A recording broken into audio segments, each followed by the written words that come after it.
मेरे प्यारे स्टूडेंट्स, कैसे हो आप सब। एग्जाम में एक बहुत ही इंपॉर्टेंट टॉपिक है इनकम, सेविंग्स और एक्सपेंडिचर वाला, जिससे बेस्ड क्वेश्चंस परसेंटेज में आते हैं, रेशियो प्रपोर्शन में भी डिस्कस किए जाते हैं। और कुछ क्वेश्चंस इनकम पे बेस्ड हम एलिगेशन के मेथड के थ्रू भी कर सकते हैं। तो आज हम वैसे ही कुछ क्वेश्चंस को डिस्कस करेंगे। क्वेश्चंस जो हम डिस्कस करेंगे मोस्टली वही क्वेश्चंस होंगे जो एग्जाम्स में आए हुए हैं। और चलिए स्टार्ट करते हैं, कॉन्सेप्ट समझते हैं, क्यों हम एलिगेशन यहाँ पे अप्लाई कर सकते हैं। एज यू नो, इनकम होती है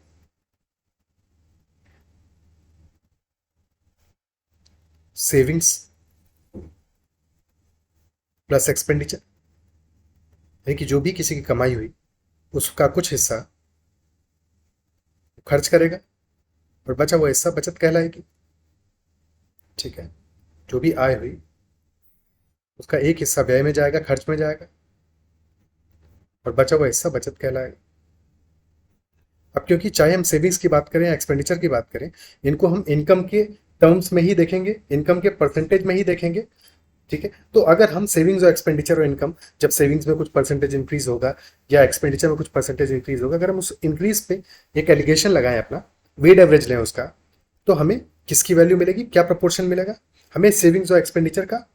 अगर हम परसेंटेज इंक्रीज का प्रपोर्शन से एलिगेशन लगाएं, तो हमें सेविंग्स और एक्सपेंडिचर का इनिशियल इनकम में जो रेशियो रहा होगा वो रेशियो हमें मिल जाएगा। ठीक है, फॉर एग्जाम्पल एक छोटा सा उदाहरण लेते हैं। लेट अस से इनिशियली किसी की इनकम 1000 रुपए थी, जिसमें से 600 रुपये उसका एक्सपेंडिचर था और 400 रुपये सेविंग्स थी।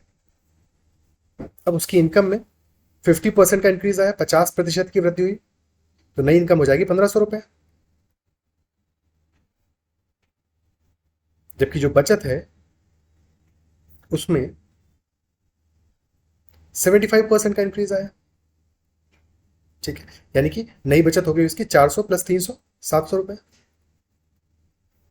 और यहाँ पे अगर हम देखें, क्योंकि ओवरऑल सम तो सेम आना चाहिए, यानी कि हमारा जो एक्सपेंडिचर है वो 800 रुपीज हो गया होगा। यानी कि कितना इंक्रीज हुआ है, 200 रुपये का इंक्रीज हुआ है, पर बेस है 600 रुपये, यानी कि 33 and 1/3% का इंक्रीज हुआ है। ठीक है, यही चीज अगर हम एलिगेशन से देखते कि हमारा इनकम इंक्रीज आया है 50% का, जबकि सेविंग्स में इंक्रीज आया है 75% का, और एक्सपेंडिचर में इंक्रीज कितना है, 33 and 1/3% का।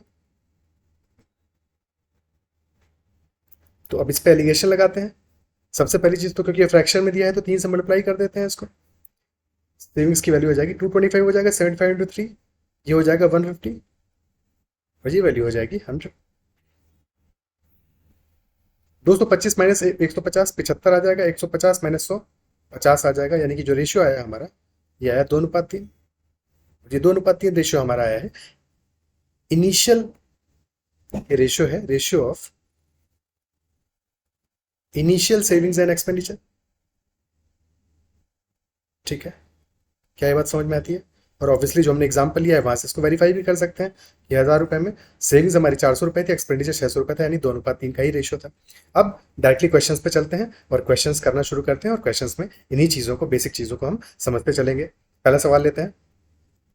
फर्स्ट क्वेश्चन कह रहा है, a man spends 75% of his income. एक आदमी अपनी आय का 75% खर्च कर देता है, और यदि उसकी आय 20% से बढ़ जाती है, उसका व्यय भी 10% से बढ़ जाता है, तो बचत में कितने परसेंट का इंक्रीज हुआ होगा। हर एक क्वेश्चन में पॉज करके खुद से भी सॉल्व करना है। ठीक है, 75% खर्च कर दे रहा है, यानी कि अगर हम एक्सपेंडिचर और सेविंग्स का अनुपात पता लगाएं, क्योंकि 75% खर्च कर रहा है यानी 3/4 खर्च कर रहा है, तो अगर 4 उसकी इनकम है, 3 तो खर्च कर दे रहा है, तो सेविंग्स बचेगा 1 रुपए का। Isn't it so? अगर टोटल 4 रुपए होगा सैलरी, तो 3 रुपए एक्सपेंडिचर होगा, 1 रुपए सेविंग्स होगा, तो 3:1 हमारा एक्सपेंडिचर और सेविंग्स का रेशियो मिल गया हमको। फिर कहा जा रहा है कि उसका जो एक्सपेंडिचर है वो 10% से इंक्रीज कर रहा है। सेविंग्स के बारे में सवाल में पूछा गया है, लेकिन इनकम 20% से इंक्रीज की है, ये वैल्यू हमें पता लगानी है। और रेशियो हमें पता है एक्सपेंडिचर और सेविंग्स का, वो है 3:1। यहाँ पे 10% हमने एडअप किया है, यानी कि एक यूनिट की वैल्यू कितनी आ गई, 10%। अगर एक यूनिट की वैल्यू 10% है, 3 यूनिट की वैल्यू हो जाएगी 3 into 10, यानी कि 30%। और एवरेज हमेशा दोनों वैल्यूज के बीच में होगा, यानी 30% आपको एडअप करना पड़ेगा। 20 + 30 आंसर आ जाएगा 50%, यानी कि उसका जो सेविंग्स है वो 50% से इंक्रीज किया होगा। ऑप्शन सी हमारा आंसर हो जाएगा। क्लियर है? क्योंकि ये बेसिक क्वेश्चन है, इजी क्वेश्चन है, यहाँ पे हम डायरेक्टली वैल्यूज लेके भी इसको करने की कोशिश कर सकते थे। ठीक है, वैल्यूज लेके भी करने की कोशिश कर सकते थे। कैसे करते? क्या पता है 70% 75% वो स्पेंड कर रहा है, यानी कि अगर इनकम और सेविंग्स का जो रेशियो है, एक्सपेंडिचर और सेविंग्स का रेशियो है, वो है 3:1। ठीक है, जबकि इनकम कितनी है? 4 है, 4 यूनिट है। ठीक है, और फिर हमसे क्वेश्चन क्या कह रहा है कि एक्सपेंडिचर इंक्रीज कर रहा है 10% से, यानी एक्सपेंडिचर 3 से हो जाएगा 3.3, और इनकम इंक्रीज कर रही है 20% से, तो इनकम 20% इंक्रीज करके कितना 20%, यानी कि 0.8 का इंक्रीज होगा, 4.8 हो जाएगी। अगर इनकम 4.8 है, 3.3 एक्सपेंडिचर है, तो 1.5 सेविंग्स होगी, यानी सेविंग्स पे 50% का राइस है। तो यहां से भी हम ये सॉल्यूशन निकाल सकते थे, इजी क्वेश्चन था, इसलिए दोनों ही मेथड समझ में आने चाहिए। क्लियर है? ठीक है, आगे बढ़ते हैं, नेक्स्ट क्वेश्चन पे मूव ऑन करते हैं। अगला सवाल कह रहा है Rishu saves X% of her income. Rishu अपनी आय का X% बचाती है। If her income increases by 26%, यदि उसकी आय 26% बढ़ जाती है, and expenditure increases by 20%, expenditure जो है वो 20% से बढ़ जाता है, तो उसकी सेविंग्स में इंक्रीज जो हो रहा है वो हो रहा है 50% का। तो एक्स की वैल्यू क्या होनी चाहिए? आसान सवाल है, डायरेक्टली एलिगेशन लग जाएगा। ठीक है, एक्सपेंडिचर और सेविंग्स पे एलिगेशन सीधे सीधे लगा देते हैं। एक्सपेंडिचर बढ़ रहा है 20% से, सेविंग्स बढ़ रहा है 50% से, और इनकम बढ़ रही है 26% से। 50 - 26 आ जाएगा 24, 26 - 20 आ जाएगा 6, यानी कि 24:6 का रेशियो होगा, जो सिंप्लीफाई होकर हो जाएगा 4:1। तो एक्सपेंडिचर और सेविंग्स का जो रेशियो आया वो आया है 4:1। क्वेश्चन में एक्स क्या है? एक्स है कि रेशियो जितना परसेंटेज बचाती है, सेविंग्स की बात कर रहे हैं। ठीक है, टोटल कितना है? 5 यूनिट, 5 यूनिट में से 1 यूनिट बचा रही है, यानी कि 1/5 बचा रही है, यानी कि 20% सेविंग हो जाएगी, और यही एक्स की वैल्यू आ जाएगी। ऑप्शन बी हमारा आंसर हो जाएगा। एक्सपेंडिचर 80% है। ठीक है, सेम चीज अगर हम करने की कोशिश करते वैल्यूज मान के, तो क्या करते? सबसे पहले इनकम अपना मान लेते। ठीक है, लेट अस से इनकम 100 है, क्योंकि यहाँ पे अननोन है, इससे थोड़ा सा कॉम्प्लेक्स हो जाती है ये चीज, जिस वजह से हम एलिगेशन सीख ही रहे हैं। ठीक है, इनकम 100 हो जाती, एक्सपेंडिचर हमारा हो जाता, क्या होता? सबसे पहले सेविंग देख लेते हैं, क्योंकि सेविंग के बारे में इंफॉर्मेशन दिया है कि X% बचा रही है, इसीलिए हमने 100 माना है। तो अगर इनकम 100 है तो सेविंग हो जाएगी X, और एक्सपेंडिचर हो जाएगा 100 - X। क्लियर है? फिर क्वेश्चन कह रहा है इनकम बढ़ जा रही है 26% से बढ़ जा रही है, यानी कि नई इनकम हो जाएगी 100 + 26 126, और एक्सपेंडिचर इंक्रीज कर रहा है 20% से। ठीक है, जब 20% से बढ़ाएंगे इसको, यानी कि 1/5 से, तो 100 का 20% कितना होगा? 120 हो जाएगा, -1.2x। ठीक है, और सेविंग्स के बारे में तो पूछा ही गया है, सेविंग्स 50% से इंक्रीज कर रही है, यानी सेविंग्स हो जा रही है 1.5x। ये हमारी एक्स में इक्वेशन बन गई। ठीक है, 126 में से 120 घटा दोगे, यानी कि 6 आ जाएगा हमारा, 1.5 - 1.2, यानी कि 0.3x के बराबर आ जाएगा। 0.3x हमारा 6 के बराबर होगा, दशमलव हटाओगे यहाँ 60 आ जाएगा, 60 = 3x, यानी कि यहाँ से x = 20 आ जाएगा। क्लियर है? तो इस क्वेश्चन को हम ऐसे भी वैल्यूज मान के भी कर सकते थे। ठीक है, क्लियर है? थोड़ा सा अननोन आ जाता, बस एक्स की समस्या आती, यहाँ पे हमने डायरेक्टली ज़्यादा आसानी से कर लिया। ठीक है, दोनों ही मेथड समझ में आने चाहिए। आगे बढ़ते हैं, अगला सवाल करते हैं। नेक्स्ट क्वेश्चन कह रहा है person spends 75% of his monthly income. एक व्यक्ति अपनी मासिक आय का 75% खर्च कर देता है। अगर 75% वो खर्च कर दे रहा है, तो एक्सपेंडिचर और सेविंग का अनुपात क्या आ गया? 3:1। 75% खर्च कर दिया, 25% बचा लिया। इनकम इंक्रीज की है 50% से, जबकि एक्सपेंडिचर जो है वो इंक्रीज किया है 80% से, और यही बात सेविंग के लिए पूछी गई है, और रेशियो में पता है 3:1। यहाँ पे कितना इंक्रीज आया है? 30% से हमने डिक्रीज किया है, 80 -30, यानी कि 1 यूनिट की वैल्यू कितनी है? -30। ठीक है, तो 3 यूनिट की वैल्यू कितनी आ जाएगी? -30 × 3, यानी -90%, यानी कि 50 में 90% हमें घटाना पड़ेगा। सेविंग्स में डिक्रीज आएगा और 40% का डिक्रीज आएगा। क्लियर है? ऑप्शन बी हमारा आंसर हो जाएगा। कोई दिक्कत? ठीक है, आसान सवाल था। आगे बढ़ते हैं, अगला सवाल लेते हैं। अगला क्वेश्चन कह रहा है ratio of expenditure and savings of a person is 5:3। इस बार डायरेक्टली हमको दे दिया है, रेशियो निकालने की भी जरूरत नहीं है। If the income increases by 20%, income में इंक्रीज आया है 20% का और एक्सपेंडिचर में इंक्रीज आया है 10% का, तो सेविंग्स में क्या इंक्रीज आएगा परसेंटेज में? क्वेश्चन हमसे यही बात पूछ रहा है और रेशियो ऑलरेडी दिया है 5:3। ऑर्डर हमेशा ध्यान दे लेना है, क्योंकि कभी कभी क्वेश्चन में कंफ्यूज करने के लिए एग्जामिनर ये भी कर सकता है कि रेशियो में सेविंग और एक्सपेंडिचर कर दिया और बाद में स्टोरी बताई हो एक्सपेंडिचर और सेविंग की। ठीक है, तो ऑर्डर का ध्यान रखना है। बहरहाल 5:3 है। 3 यूनिट की वैल्यू कितनी है? क्योंकि यहाँ पे 10% हमने ऐड किया है, 3 यूनिट की वैल्यू 10% के बराबर है, तो 1 यूनिट हो जाएगा 10/3%। तो 5 यूनिट की वैल्यू कितनी आ जाएगी? 5 × 10/3, यानी कि 50/3%। ठीक है, तो 20 में हम 50/3% ऐड करेंगे, क्या वैल्यू आ जाएगा? 50/3%। इफेक्टिवली हुआ कितना? ये हो गया हमारा 16 सही 2/3%। ठीक है, तो 20 + 16 सही 2/3%, यानी कि 36 सही 2/3% का सेविंग्स में इंक्रीज होगा। ऑप्शन डी हमारा आंसर हो जाएगा। क्लियर? ओके, ठीक है, अगले क्वेश्चन देखते हैं। अगला सवाल कह रहा है रितु की monthly savings 28% over monthly expenditure है। पॉज करके खुद से सॉल्व करने की कोशिश करनी है। रितु का जो मासिक बचत है वो उसके मासिक व्यय का 28% है। इस बार जो परसेंटेज में हमें वैल्यू दी है ये इनकम की नहीं दी है। ठीक है, तो बहुत जल्दबाजी में ये गलती नहीं करनी है। क्या दिया हुआ है? जो मासिक बचत है, जो सेविंग्स है, वो 28% ऑफ एक्सपेंडिचर है। 28% कितना हुआ? यानी कि 7/25 ऑफ एक्सपेंडिचर है। इसका मतलब क्या हुआ कि सेविंग्स और एक्सपेंडिचर का अगर रेशियो निकाले तो अगर एक्सपेंडिचर 25 है तो सेविंग 7/25 होगी, यानी 7 होगी। तो 7:25 हमारा रेशियो आ गया। ठीक है, फिर क्वेश्चन क्या कह रहा है? इनकम इंक्रीज करिए 45% से, एक्सपेंडिचर इंक्रीज किया है 54.1% से, और सेविंग्स में क्या इंक्रीज आया है यही क्वेश्चन पूछ रहा है। अब क्योंकि हमने रेशियो यहाँ पे सेविंग्स और एक्सपेंडिचर कर लिया है, लेकिन यहाँ पे पहले हमने एक्सपेंडिचर लिखा है, तो यहाँ पे रेशियो क्या आएगा? 25:7 आएगा।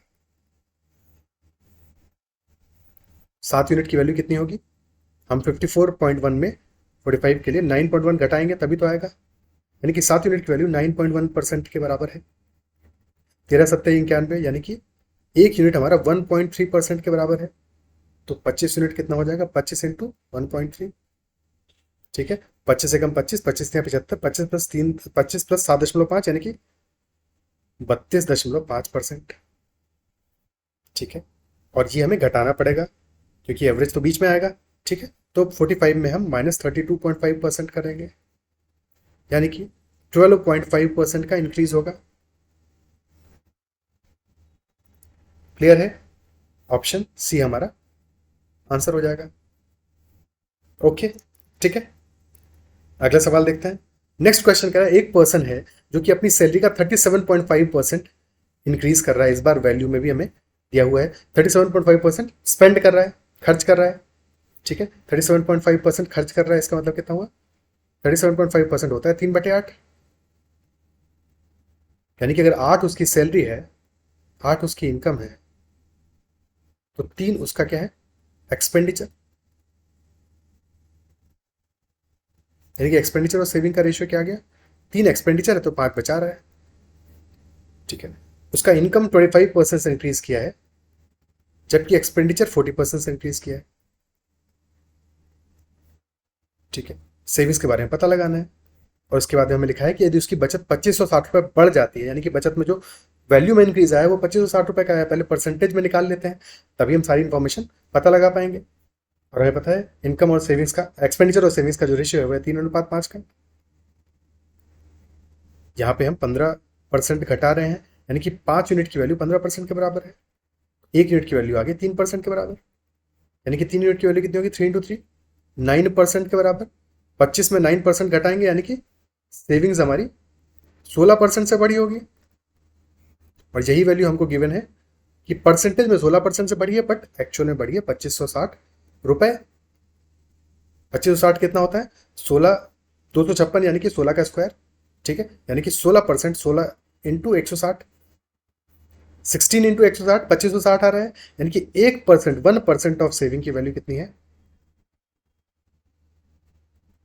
160 रुपीज। तो यहां से हमारी सेविंग की वैल्यू कितनी आ गई? ₹16,000, 16,000 रुपए। बट क्वेश्चन हमसे सेविंग की वैल्यू नहीं पूछ रहा। क्वेश्चन क्या पूछ रहा है कि उसकी इनकम अब कितनी होगी। उसकी इनकम अब कितनी होगी? ऑलरेडी हमको पता है इनिशियली उसका एक्सपेंडिचर और सेविंग का रेशियो क्या है? 3:5 का है। यानी कि जो सेविंग्स है 5 यूनिट है, 5 यूनिट की वैल्यू हमें पता चल गई। और टोटल उसका इनकम होगी 8 यूनिट। 8 यूनिट की वैल्यू पहले तो पता लगानी होगी। तो 16,000 इंटू 8/5, ये तो उसकी इनकम आ जाएगी इनिशियल वाली, शुरुआत में जो रही होगी। लेकिन क्वेश्चन में अभी की पूछ रहा है, और अभी की इनकम में 25% यानी 1/4 का हमने इंक्रीज भी किया है। 1/4 का इंक्रीज भी किया है, तो इसको 5/4 से मल्टीप्लाई भी करेंगे। क्या ये दोनों बातें समझ पा रहे हो? 5/4 से मल्टीप्लाई करेंगे, अब हमको जो मिलेगी इनकम वो होगी अभी की इनकम।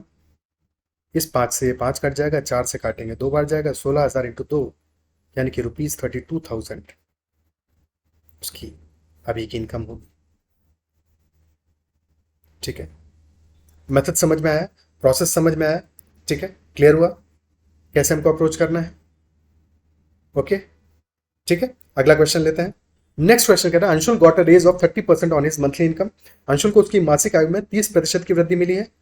मासिक आय में 30% की वृद्धि मिली है। लेकिन इसके परिणाम स्वरूप क्या हुआ कि जैसे उसकी इनकम इंक्रीज हुई, वैसे उसने अपना एक्सपेंडिचर भी इंक्रीज कर दिया, और एक्सपेंडिचर ज्यादा परसेंटेज में इंक्रीज किया है, 50% इंक्रीज किया है, जिस वजह से उसकी जो बचत है 10% कम हो गई। अब अंशुल के व्यय और बचत का अनुपात क्या है? ध्यान से लास्ट लाइन को पढ़ना है। What is the ratio of expenditure and savings of Anshul now? अभी का रेशियो पूछ रहा है। पहले हम जब एलिगेशन करेंगे तो हमें जो रेशियो मिलेगा वो इनिशियल रेशियो मिलेगा, बट यहाँ पे फाइनल रेशियो की बात पूछी जा रही है। ठीक है, तो एक्सपेंडिचर और सेविंग की बात करें, एक्सपेंडिचर में 50% का इंक्रीज आया है, सेविंग में 10% का डिक्रीज आया है, और नेट में 30% का रेज हुआ था।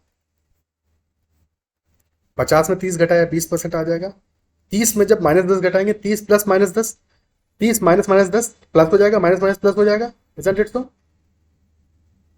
यानी कि ये आ जाएगा 40%। तो रेशियो आ गया हमारा 2:1 का, बट ये इनिशियल रेशियो है। और क्वेश्चन ने पूछ रहा है कि फाइनल रेशियो क्या होगा। ठीक है, तो अगर इनिशियल रेशियो हमारा 2:1 था एक्सपेंडिचर सेविंग में, फाइनली क्या है, एक्सपेंडिचर में 50% का रेज आया है, इंक्रीज हुआ है, यानी कि 2 से वैल्यू 3 हो जाएगी। सेविंग में 10% का डिक्रीज आया है, तो ये 1 से वैल्यू 0.9 हो जाएगी। ये हमारा फाइनल रेशियो होगा। दशमलव हटाओगे 30:9, यानी कि 10:3। ये अब का आ जाएगा रेशियो। ऑप्शन डी आंसर हो जाएगा। क्लियर है? ठीक है, ओके, तो ये हमारा अभी का रेशियो आ जाएगा। अगला सवाल देखते हैं। नेक्स्ट क्वेश्चन कह रहा है monthly expenditure of a person is 40% more than his monthly savings. किसी व्यक्ति का मासिक व्यय उसकी मासिक बचत से 40% ज्यादा है।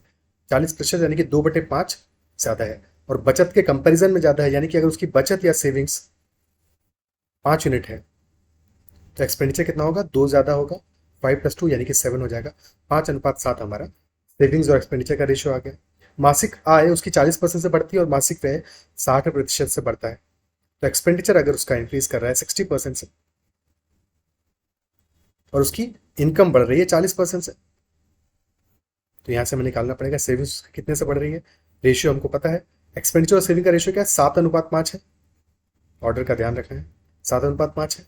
ठीक है, यहाँ पे हमने 20% का घटाया है, यानी कि 5 यूनिट की वैल्यू कितनी है? 20% माइनस 20%, 1 यूनिट की वैल्यू कितनी आ जाएगी? माइनस का 4%।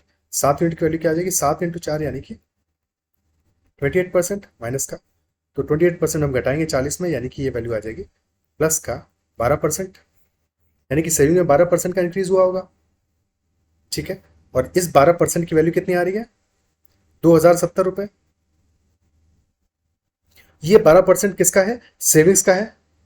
ठीक है, सेविंग्स का 12% है। क्वेश्चन पूछ रहा है उसका आरंभिक मासिक व्यय रुपए में कितना होगा।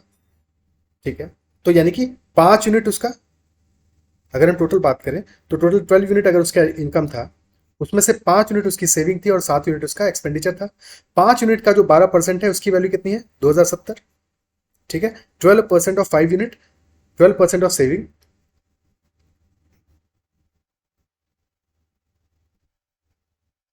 Is equal to ₹2070। तो यहां से सेविंग कितनी आ जाएगी, 2070 गुणे 100/12। लेकिन ये कितना है, 5 यूनिट की वैल्यू है, हमें निकालना है एक्सपेंडिचर जो कि 7 यूनिट है, या 7/5 होगा इसका।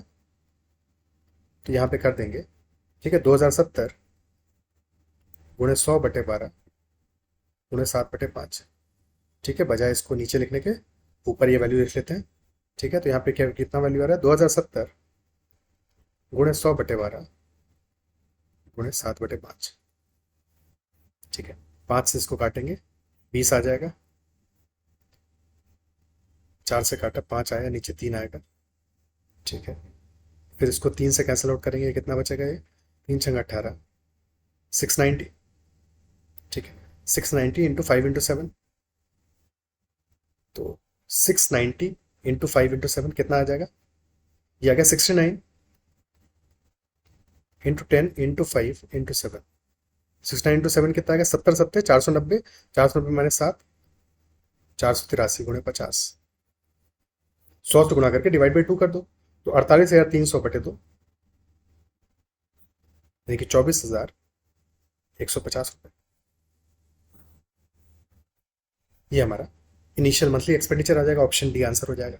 क्लियर है, ठीक है, ओके, समझ में आया। तो इतने ही क्वेश्चंस थे, टाइप ऑफ क्वेश्चंस जो कि एलिगेशन, जहाँ पे इस्तेमाल करके हम इनकम सेविंग्स और एक्सपेंडिचर वाले क्वेश्चंस को आसानी से सॉल्व कर सकते हैं। आई गेस आपको मेथड समझ में आया होगा, क्वेश्चंस भी समझ में आया होगा। अगर सेशन पसंद आया हो तो उसको लाइक जरूर करना है। ठीक है, चैनल को अगर अब तक सब्सक्राइब नहीं किया है तो जरूर कर लीजिएगा। कोई डाउट है, किसी क्वेश्चन में रह गया है, किसी क्वेश्चन में आपको लगता है कि यहाँ पे ये डाउट रह गया, तो कमेंट में आप मेंशन कर सकते हो। कुछ पसंद आया है तो भी आप कमेंट में जरूर मेंशन कीजिएगा।